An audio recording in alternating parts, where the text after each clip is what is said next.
All right, let's talk about your sales page. You want your sales page and your website to look like $1,000,000. If you're going to invest anywhere, you want to invest in design.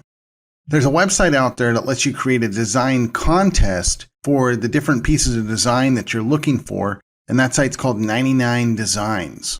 Okay? So when you're designing your page, whatever you do, don't be boring. All right? People are inundated with so much text, so much graphics on the internet. What they see on your website is probably how they're going to feel about your product. You know, if they see a boring website, they probably feel that you're going to have a boring product as well. So you want to give them the impression that it's going to be easy and that it's going to be fun. You're going to be putting up a combination of video, images, and text. Okay, it's been tested and proven time and time again that video sales letters actually outperform text-only based websites and sales letters. So, unfortunately, you are going to have to do a video. People need to see you, they need to hear you, and they need to read and comprehend your message as well. So you want to let them see you on the video, you want to give them your text to read, and then you want to show them what's inside the package. In addition, you need to build your credibility. You need to show them where you've been featured. You know, add the logos for any TV networks or blogs or anything else you can think of that you've ever done that helps them believe in your cause. In your text, you're going to want to overcome their objections. Think about the reasons why someone wouldn't want your product, okay? Why are they going to click off your page? And then cover it. Think what thoughts are probably going through their mind as they read your sales letter. You're going to want to create scarcity in your copy. You know, you're going to want to show them that there's 23 of 200 copies left, or however that can be translated into your niche. Just think about it for a bit. Let's talk about headlines, okay? Headlines are the first thing that your users will see when they land on your page. Studies have shown that you have about 3 seconds before the user hits the back button, okay? So you've got to grab them. Your headline should pull them in and get them either reading your text or listening to your video. Your headline should emphasize a claim or guarantee that is almost unbelievable. It should grab their attention and pull them in. Your headline should ask them an intriguing question, make them think. Your headline should add time or money to their life. Okay, here's an example. You can earn $231,323 in the next 30 days. Well, that sounds unbelievable, but if you've got proof on how you've done it and how you've taught other people to do it, then you can say it. If you're using time or money in your headline, be specific. You know, how to save $512.42 on your average tax bill, not how to save $500 on your next tax bill. Does that make sense? Okay. Specifics gives them confidence. You might use a testimonial or case study right in your subject line. A recent case study I read about on Visual Website Optimizer stated that changing your headline to a one-sentence user testimonial increased conversions by 34%. Here's an example. You remember the one up above where we were talking about, you know, how to save $512.42? Okay, what if we did it more like, I saved $231.32 in the first 30 days. You see where I'm going with that? It's a testimonial and not just a statement. Okay, another way that you can do your headlines is you can issue a warning to your readers. This can be a great way to get people's attention. Warning. This page is only for those looking to make an extra $3,674 this month. Wow. Okay, so what you're doing is you're qualifying them, but you're actually qualifying in a way that, you know, most people qualify, right? You could also have a new breakthrough. A new breakthrough is a great way to grab people's attention, okay? New breakthrough shows unbelievable way to lose weight. Or stop. The word stop gets people's attention, and then you follow it with your urgent news, okay? Use the word new. Everyone wants the latest info, gadgets, services, whatever it is. They just want the new stuff, right? You do too. I do too. I mean, come on. I think that's part of the human condition or human nature. Another one is to start with how to, and then tell them what they'll be able to do. You could also use a command such as read this now too. You see where I'm going with that? Okay. Here's a few more tips for generating and improving your headlines. Test, test, and test again. You have to test your headlines. Okay. Wrap your headlines in quotes. That's another way. That's something else that you could test. Our suggestion would be for you to wrap the entire headline in quotes or just the area that you want to emphasize. Another tip, follow up your headline with a strong opening sentence. Also, make sure to focus your headline on your prospect's needs. Don't focus on yourself and how awesome you are. No one cares. Sorry to break that to you. Except your wife's parents, okay? You can focus on them. Another way you can do it is to capitalize the first letter of every word. When we look at the base of everything, it's a title and it should be constructed as such. It just looks better, okay? Above all, don't be boring, okay? It's better to shock and awe, grab their attention. If you don't get them reading, you lost them anyway. Let's move on now to pre-headline and sub-headlines. Your sub-headline or pre-headline reemphasizes the headline and gives it validity in the mind of the viewer. Here's an example. The only solution you need for owning niches on the internet. Okay, that might be something that we use for NicheBuilder. As you write your copy, you're going to want to use lots of sub-headlines that connect together that could actually tell the story of your product or service to a headline skimmer. And look, I'm a headline skimmer. You might be as well. When they do these click-tail monitorings of websites, most people, they get on there, they read the headline, they immediately scroll all the way to the bottom to see what the price is. If there's no price, they come back up to the top and then they scroll down reading just the sub-headlines. So I created a little example here for you, just so you can see, what I'm talking about. If someone's skimming your headlines, they would be able to decide whether or not they would take your offer.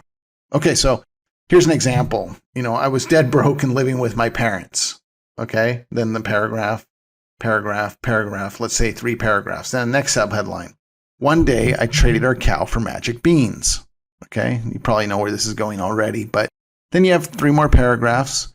And then my mother threw the beans out the window. Paragraph. The beans made a giant tree. And then you have paragraphs talking about the tree, and you talk about climbing up the tree, etc., etc. Okay. And then the tree brought me untold wealth. Okay. And then paragraph explaining about the giant, etc., etc. And then at the very end, try my beans risk-free for 30 days. Pretty self-explanatory, but it's a good analogy to help you understand the whole idea of subheadlines and paragraph text. So now let's talk about the sales video. Your sales video is a way for you to explain with multimedia what your product is, what it does, and most importantly, what it can do for people. Your script should be easy to digest and casual in nature. You want to kind of give them this feeling that you're, just a trusted friend. Okay. You want to tell them what you have to offer, how it's going to help, and then how they can get it. It's as simple as that, really.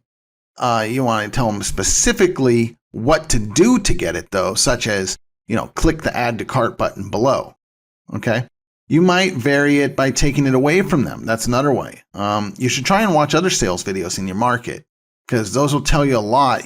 Go on ClickBank or CB Engine and find out what's converting well, and then watch their sales video. Get some ideas. Okay. When you create your sales video, you're going to want to do what fits your personality, the market that you're in, and the product that you're promoting. There's so many ways that you can present your sales video. There is, however, a line that you can cross between getting the best conversions and giving your customers the best experience possible. So the best sales video that gets the greatest results are just a video on a white page. You can't stop the video. There's nothing but black text on the page. And the price button is hidden until you present the price. Now, why? Okay, well, think of it this way. When you're buying a car, you don't want the salesperson holding up the window sticker the whole time you're listening to them tell you about the car. If they were, you wouldn't be making an emotional purchase decision, which is usually what happens with cars. You'd solely be making an economic one. It's looking at the car and listening to the experience you'll have as an owner of that new BMW that convinces you that you should purchase it. The connection that we make, especially as men with our vehicles, will drive us to go as far as borrowing money just to have that experience now versus sometime later in the future. Now, another train of thought says the user should have complete control over the way they digest their information. Okay, we talked about before the way to present it that gets the highest conversions. However, there's people out there that feel that, yes, that does get the highest conversion, but so does popovers or whatever else it might be. They want to focus on the user. And I can agree with that to some extent. I recently had lunch with an exec over at Amazon, and they're telling me that, I asked them what their mission statement was. And what they responded was very interesting. They said everything starts with the user. Everything on their website, everything in customer service, everything in product shipping, delivery, etc., starts with what the user desires or wants. And so while us little piddly internet marketers are doing our video on white page and whatnot, they're out there doing billions of dollars. Who knows? I mean, soon it'll be $1 billion a day on Amazon. Okay, so we don't want to throw this out just because it doesn't convert as well. There's merit to this, but you're going to have to test your conversions and then make decisions based on this to decide if this is the most profitable way to drive your traffic. Okay, so if you're spending a few million of someone else's money, like an Amazon or whatever, this is probably a great way to go. But most of us are bootstrapping, which just means spending our own money. We haven't raised capital. Then you're going to be spending your money, and maximizing conversions and profitability will probably drive which marketing techniques you do. That balance of happy you, happy customer probably exists somewhere in the middle.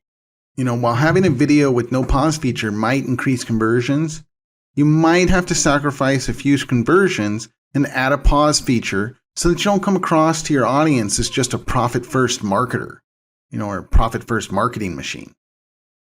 Webinars have become a proven solution for use as a sales video. There's a lot more flexibility to the information that you can cover using the live or recorded webinar format. A major benefit is that it's a live event. Okay, people are taking time out of their schedule to hear what you have to say. This one fact alone suggests that they will be more likely to purchase your solution.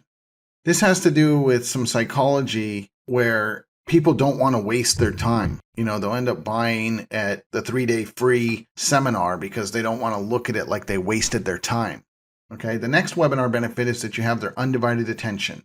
A video on YouTube or Vimeo can be paused when someone rings the doorbell, or someone walks into the room, or someone starts vacuuming or whatever. But when someone's listening to a live webinar that can't be paused, they're more likely to eliminate the distraction than to eliminate the video. So in addition, when you're doing your webinars live, you can overcome objections by either answering objection questions, right there in the webinar screen, or staging objection questions at critical points in your webinar. So you've got someone else on another computer, especially if you're recording them, asking the questions right as you go through it, and you cover those objections and you just look like a rock star.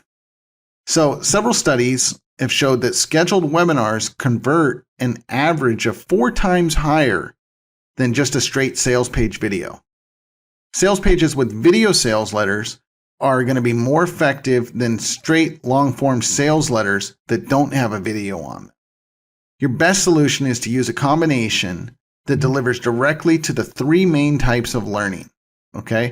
The 3 main types of learning are audio, visual, and tactile, okay, or touch.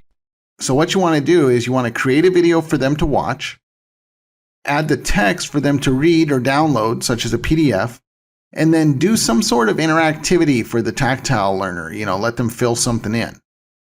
As you write your copy, you want to focus on the benefits that can be available to your prospect, not the features that your product has. Okay, so you want to sympathize with their current state, let them know that you know what they're going through, and that you had to overcome it as well.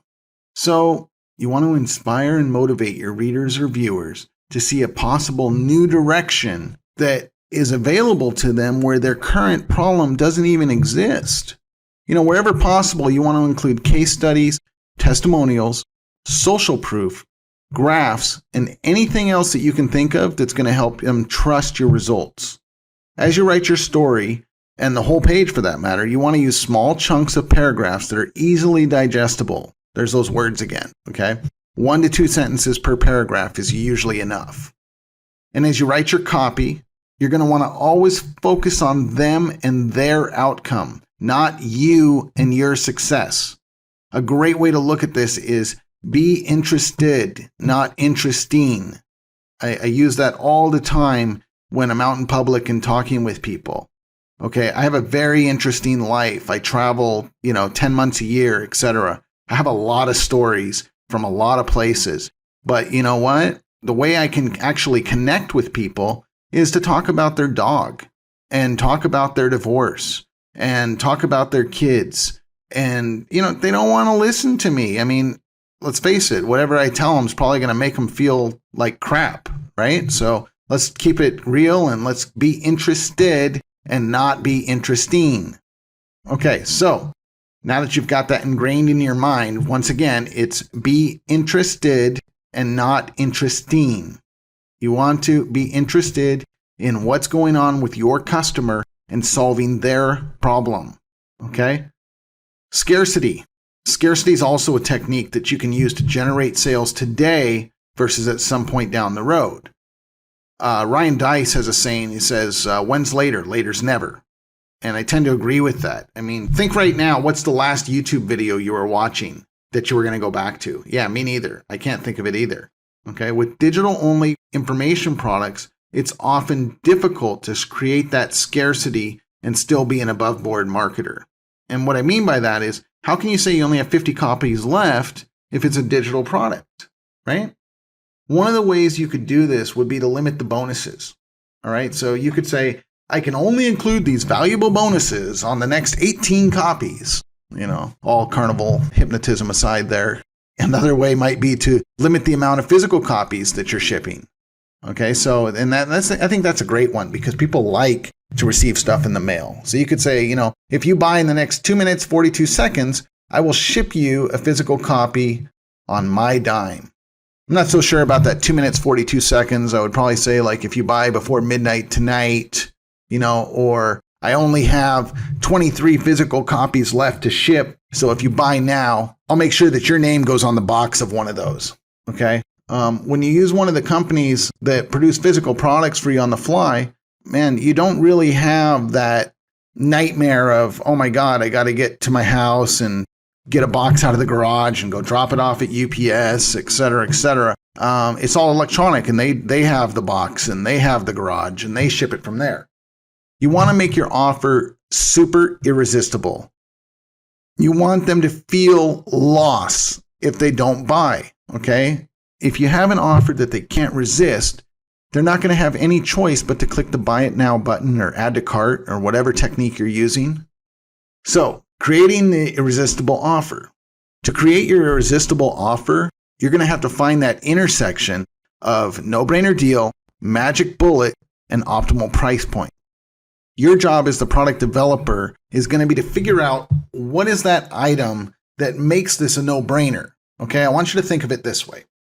Whatever market you're in right now, there's an undisputed expert. For example, in internet marketing, many would say Frank Kern has earned that expert label. Okay, so imagine you could offer your visitors an all expenses paid work vacation at Frank Kern's house, where he would work on your customers' problems full time until they were solved. Your customer would have to be an absolute moron not to purchase that product unless they absolutely could not afford it, which is where price point comes into play. Since the expert, or you, can't have everyone over at their house all of the time, they have to figure out a way to provide that same level of service, that personal service, but be able to still have their own life.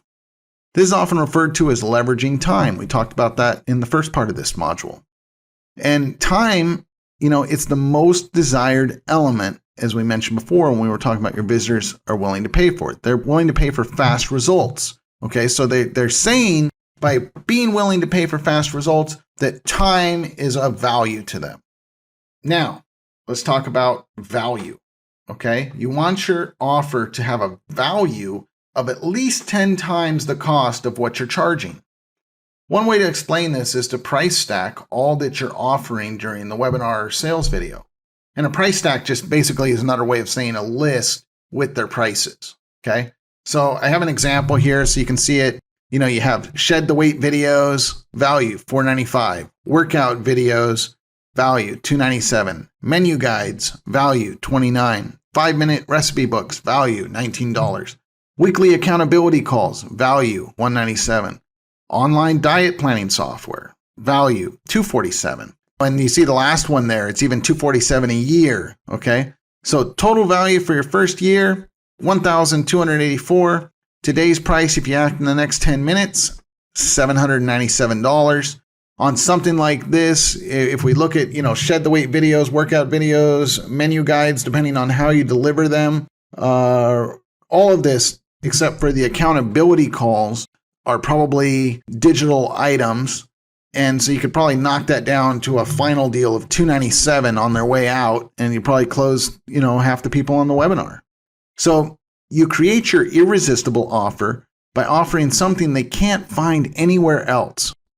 When you offer one-on-one time, people feel that you will for sure be able to answer their questions and solve the problem, okay? If all you're offering is conference calls where they can ask questions, people feel that, they're not going to be able to ask the personal questions that they need in that type of environment. But, I've always looked at it as like, I don't really care what anybody else thinks or hears. I just ask what I need to know.